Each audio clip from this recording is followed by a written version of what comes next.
Bienvenue les amis, dans les gammes Hariti.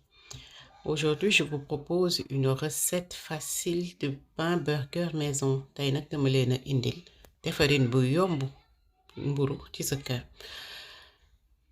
On a besoin de 125 grammes de maïs. Dañuy soxla sungufu mboq lu toll ci 125 grammes. Bu ñu pare dinañ soxlawaat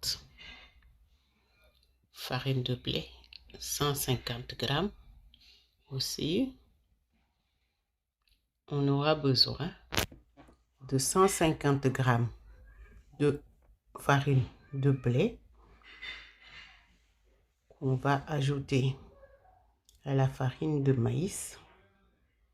Ñu boole sungufu mboq ak sungufu blé. On y rajoute un sachet de levure chimique. Ñu daal ci dolli levure benn paquet rek. On ajoute une cuillère à café de sel fin. Je précise du sel fin parce que là j'ai essayé avec du gros sel et vraiment je vous le déconseille. Ñu dolli lu mat kudd gu ndaw ci xorom bi nag na nekk xoromu sunguf bi moo gën. Aussi on va faire tremper 100 grammes d'haricots cornés dans l'eau chaude pendant 30 minutes. Ñu jël suñu ñebbe bu wow xooj ko ci ndox mu tàng lu mat fanweeri simili. Quand les haricots cornés ont bien trempé et qu'au toucher vraiment ce n'est plus dur, on les passe au mixeur. Bu ñu xoojee suñu ñebbe ba nga xamante ni nag wóor na ni nooy na ñu daal di koy jël def ci mixeur mu wal ko wala sax bu ñu amee gën ñu nokkos ko ci ba mu nooy ñu daal di dolli ndox riij ko pour mën a génne ndox mi. Donc on va récupérer le jus des haricots mixés qu'on va passer au tamis. Léegi nag dañuy xent ñebbe ji nga xamante ni wal nañ ko ba pare pour am benn garambaay ñu daal di koy xooj ñu daal di koy xent génne ndox mu set mi. Donc c'est pour avoir vraiment un jus bien fluide qu'il faut le passer au tamis. Bu ñu paree ñu jël ndox mi boole ko ci suñu nañu mélanger ñu yëngal farine blé bi ak maïs bi. Donc sunguf mboq mi ak blé bi ñu yëngal ko ba lépp maase ñu daal ci dolli nag suñu ndox xentitu ñebbe.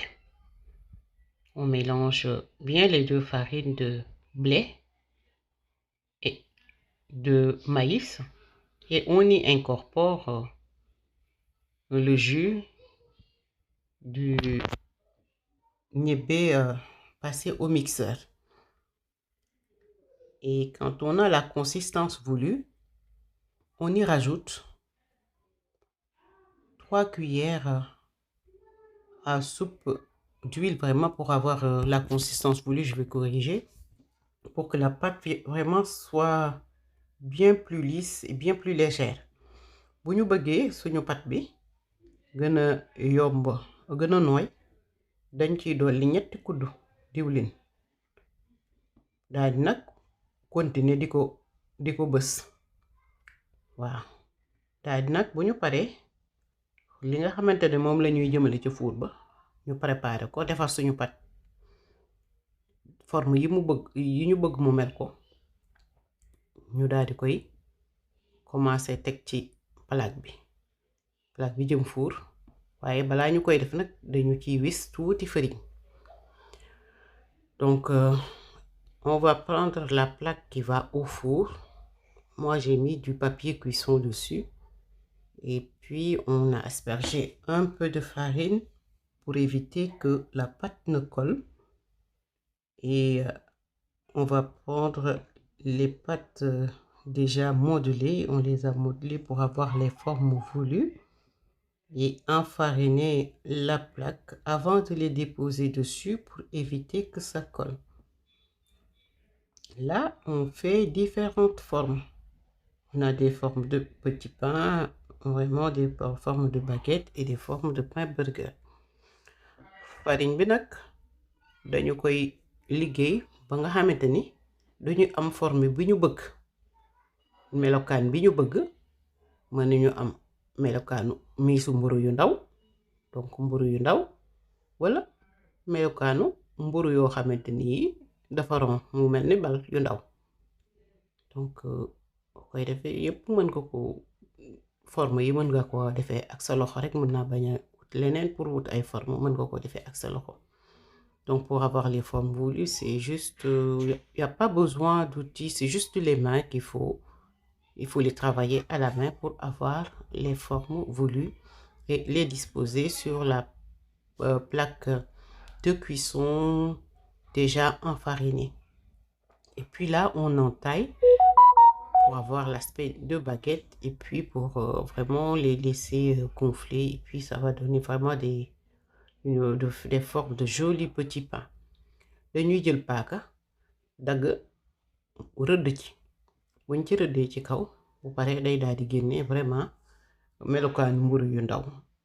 Bu ñu paree nag bàyyi ko mu reposer pour mën a gonfler. Pour permettre à la pâte de gonfler, il faut bien les couvrir. Il faut bien les couvrir et laisser reposer au moins 1h30 et enfourner pendant 30 minutes à 200 degrés. Dañ koy bàyyi lu mu reposer pâte bi lu mat waxtu ak genn wàll. Bu ñu paree nag dugal ko ci four pendant fanweeri simili à 200 degrés. Voilà, les pains sont cuits. Mburu yi ñor na. Donc on peut aussi faire cuire beaucoup pour avoir des pains plus dorés. Et après, on va badigeonner du jaune d'œuf sur les pains et faire et mettre vraiment des graines de sésame au-dessus et renfourner au moins 10 minutes. Donc dañuy jël suñu mburu yi ñu jël nen def ko ci kaw. Bu ñu defee nen jaune d'œuf bi lu mboqali ci nen bi moom lañu ci diw ci kaw. Bu ñu paree nag daal di sotti sésame wala sax boo amee ay peppi dugub bi dañ ko amoon mais moo ñu gën a doon ñu def ko ci. Voilà, da ngeen di am mburu yu rafet. Gis nga ko mburu yi boo ko xoolee ni mu rafetee ni le riche, tu vois, c'est une mie vraiment compacte et douce, donc et vraiment très très riche. C'est des pains riches en potassium comme les haricots cornés, et des pains riches en magnésium et plein de vitamines. Donc c'est vraiment, tout est naturel. Vous voyez, c'est des vrais dañuy am mburu yoo xamante ni day bari ferñeent yu baax ci wér-gu-yaram. Donc voilà, gis nga ngi ni sandwich su omelette bu rafet lañuy am. On a vraiment un pain burger avec son sandwich d'omelette, vraiment très très beau à voir et très très riche, vraiment très bon. Donc gis ngeen ko suñu mburu, suñu sandwich bi def nañ ci omelette te vraiment lii moom yéen rek lañ ko yéene. Bëgg naa nag ngeen essayer recette bi. Vraiment, j'aurais bien voulu que vous essayiez cette recette et que vraiment vous puissiez, parce que ce goût-là, je peux pas vous le transmettre. C'est que au concret que vous pouvez l'avoir. Je vous suggère d'essayer cette recette et vous verrez que il faut essayer cette recette et vous verrez que c'est top, c'est riche, c'est bon. Voilà, voilà tout ce que je peux vous dire. Voilà ce bon sandwich. Aussi, là, on a ajouté du fromage, vraiment tout ce que les enfants aiment. Donc, aucun enfant que, ouf, ouais, et même les adultes, hein, on aime beaucoup, nous aussi. Voilà. J'espère que vous allez essayer la recette et aussi que vous vous abonnerez. Invitez vos amis à vous abonner à ma chaîne. Activez les notifications pour voir les prochaines vidéos. Vraiment, on va vous proposer des recettes de qualité, très riches, très beau visuellement, très riches pour le corps, très bon pour la santé.